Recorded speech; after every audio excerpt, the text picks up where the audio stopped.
In the previous episode,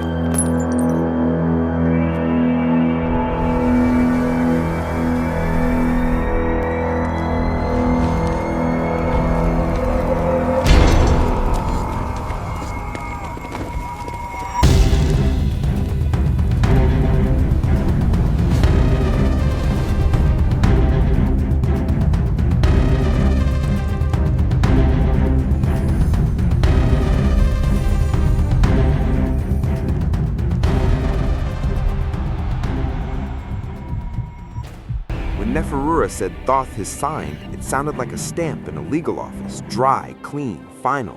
But this signature isn't on paper, it's on my skin, a heat that smolders like invisible ink. The scarab under my cloak vibrated like a second heart, reminding me I wasn't a tourist anymore. I ran from human contracts. Now I carry a god's contract. No terms page, no cancellation clause, and no one to sue. Neferura didn't look at me like a man who'd lost his way. She looked at me like an object that needed verification. Her finger brushed the mark, and a small pain flickered, just enough to tell me it was reading me. I wanted to ask how to get home, but the question died in my throat. Here, home sounded like an unreasonable demand. Neferura said gods don't give for free, they only lend, and the interest is everything I haven't learned to name yet. Memory, choice, the feeling that I still belong to myself. Cleopatra stood behind Neferura like a sentence that had just become legal. No more debate. I followed them out of the temple, and for the first time understood what it feels like to be owned. No rope tied me, but the path was already chosen. The guards kept a distance, polite enough to call it protection, close enough to call it custody. I told myself, stay calm, find the rules. A good lawyer survives by finding the clause. The problem is, the rules here aren't written in words, they're written in power and myth. In the council chamber, they stared at me like a knife that had fallen from the sky, something that could save them or kill them. I spoke on instinct. I needed shelter, a translator, and the mission before I acted. I wasn't asking for kindness, I was demanding clarity. Cleopatra listened like it was a report, not a plea. She promised little. She made one thing clear. Clarity has to be purchased with usefulness, and I was still in the not yet trusted category. I almost said the safest lie. I'm just a tourist, and at that exact moment, my wrist stung, light but precise, like a stamp of rejection. The scarab vibrated as if it disagreed. Cleopatra saw it all. Her eyes didn't ask why, they asked, "What are you hiding?" So I shifted, half-truth. I'm not from Rome, I don't know why I'm here, but I can read risk, and I can see a city running out of time the way a body runs out of blood. They gave me a cloak to make me look less like an error in the painting. Charmy and an iris worked fast and silent, but their eyes said it plainly, survive first, breathe later. A guard placed a sketch of the archive corridors in front of me. I memorized it the way I memorize fire exits. I pushed the scarab deeper under the fabric, tight to my chest, where my heartbeat could hide its vibration. I didn't need more miracles, I just needed to get through tonight so I could pay the price later. Alexandria has many doors, but power always chooses the largest one, the harbor. A woman stepped off a ship like she was stepping onto a stage. No hurry, no searching for directions, just looking until the world arranged itself under her gaze. I didn't know her name yet, but I knew her type. Someone who turns chaos into advantage, someone who uses silence as a weapon. And the most terrifying part was the feeling she wasn't here to trade. She was here to recover something that belonged to Rome. When I was sent to the harbor to get familiar, I saw her before she saw me, or at least I thought I did. A figure in the crowd who still stood apart, like a blade out of its sheath. The scarab under my cloak vibrated faintly, as if it recognized something of its own kind. Something else that didn't belong here. I hesitated for half a beat. In war, half a beat can kill you. In counterintelligence, half a beat is enough for someone to mark you as a target or an asset. Then a small blast tore through the air, not enough to destroy, only enough to panic. A test. People ran, goods crashed, a wooden wheel rolled like a stupid fate. I pulled a child aside before it could be crushed. It wasn't heroism, it was the only weapon I had left. my reflex, and immediately I felt eyes on me, measuring, weighing. Here, even kindness is treated like a signal, and signals are always exploited. When the chaos settled, Cleopatra appeared as if she owned the city's heartbeat. She spoke a few short lines, not to comfort anyone, to rearrange order, and then she placed me where everyone could see me. A wordless message: this stranger belongs to me. If he's useful, he lives. If he betrays, he dies. I heard it more clearly than any language, and my wrist burned faintly, as if Thoth himself stood in the crowd and nodded. The clause was set. Tonight, the Royal Archives. I didn't sign with ink. I signed with my footsteps. My wrist warmed like another stamp had landed. I didn't know if I was being saved or being guided to the exact place where history would grind me down. But I knew one thing: I no longer had the right to stand outside the story. You're listening to Midnight Action Stories, thrilling crime tales after dark.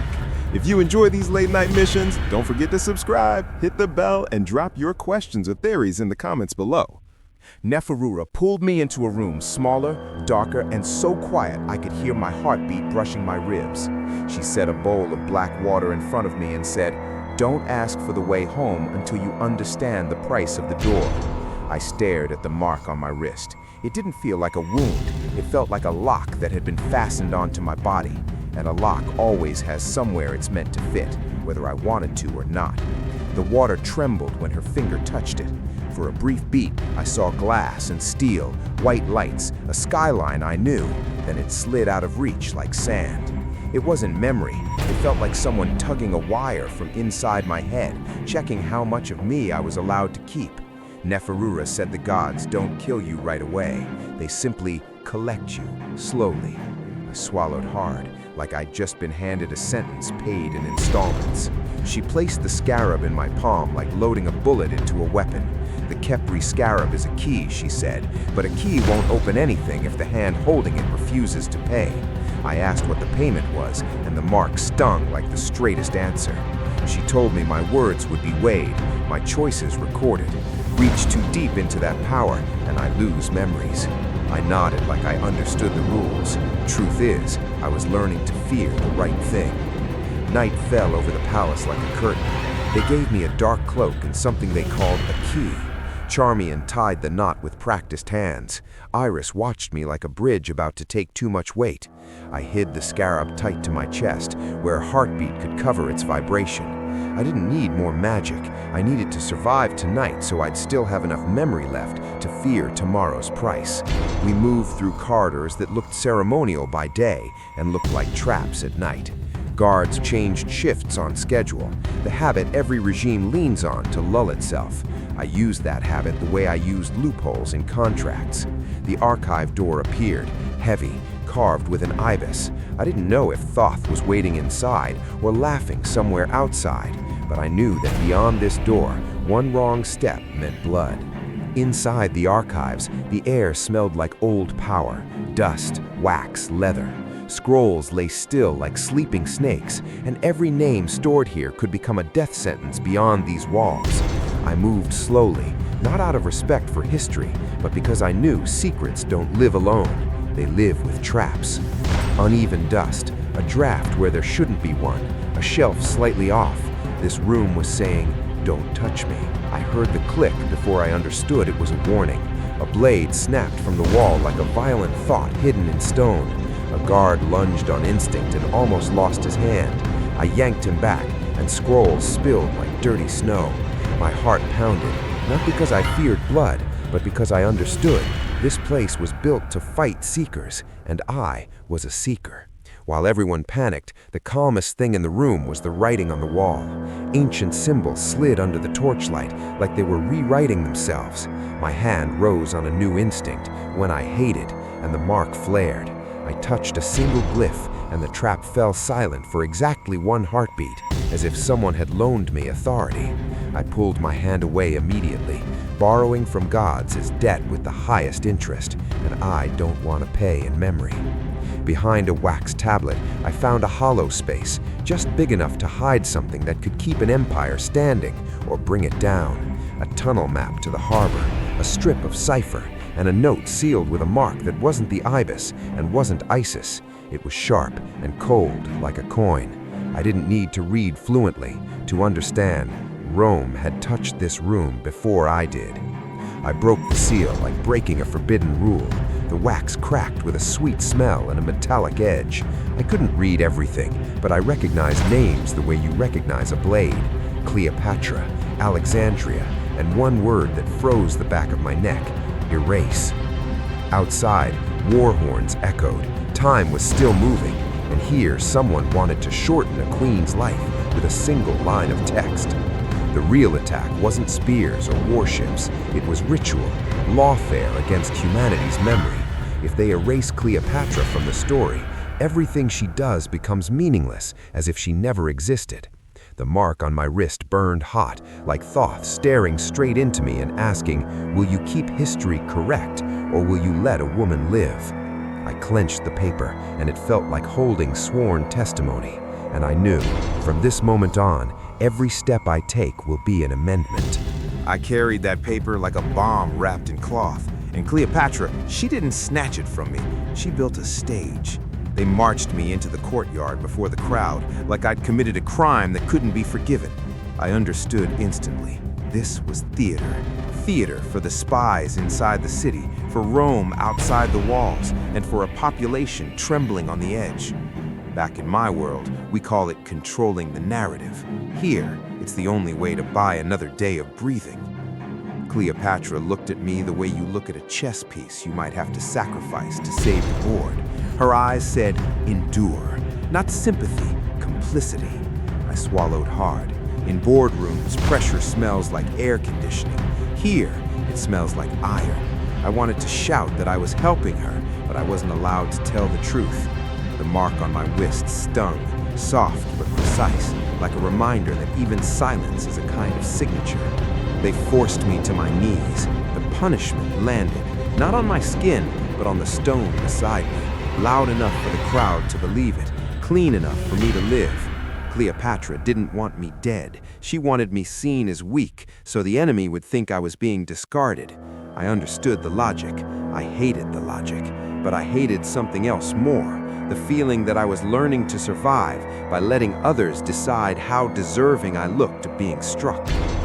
And as if someone had been waiting for the exact signal, the riot exploded. Stones cut through the air like accusations. Guards shoved civilians. Civilians shoved back, and order broke in a single beat, the beat Rome always wants.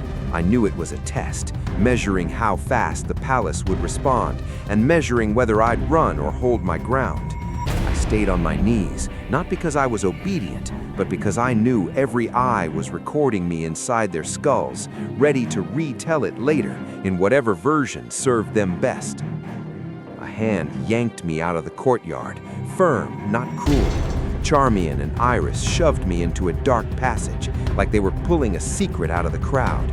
I kept the paper pressed under my cloak, tight to my heart, like it was the only proof I hadn't gone insane.